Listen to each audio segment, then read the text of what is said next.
Actually, what happened is that I remember sitting down and thinking about people who were maybe 10 years older than I was, and looking at their job title and imagining what their daily life and what they were doing, and just imagining that it would be me in 10 years.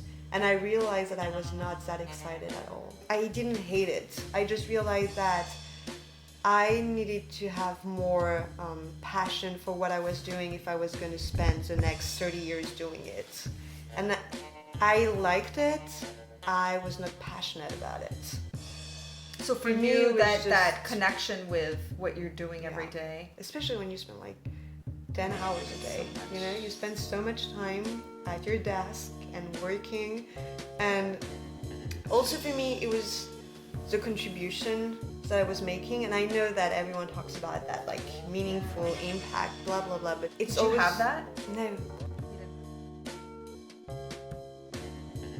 I talk about my last experience in the fragrance and beauty industry, where I was only interested in the titles that I was getting. I was only interested about the position above the position that I was currently at. So I think that first of all speaks volumes about, you know, not liking your day job, because if you're focused on your title, which you're gonna maybe get within a year and a half, 2 years minimum, like what's happening in those 2 years before you get that next title? You've got to wake up, everyone. You've got to show up. You've got to, and if you're not connecting with that job and you're not, you know, it's painful.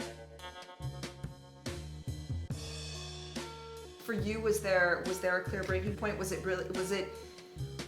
it black and white, or was it more like, oh, there's this trend, I identify with it, maybe I should test it out? Or was it like, I have to do this? I think, even if for me it's definitely a trend, I don't think that I would have quit my job just because I identified a trend. Because unless you're crazy, you know that quitting your job is going to send you into total panic mode.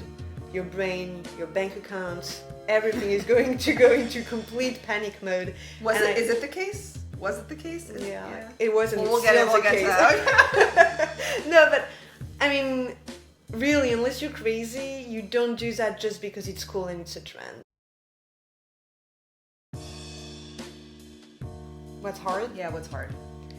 I think it was hard to make the decision in the first To place. leave. Yes. I think the most difficult part for me was probably the 6 months before I actually quit my job. You'd say that like making the decision to leave was... Yeah, because you keep asking yourself and wondering if you're making the right decision, and you go back and forth in your mind about, yes, I should, well, no, not really, it's too scary, it's too risky, I don't know, what if that happens. And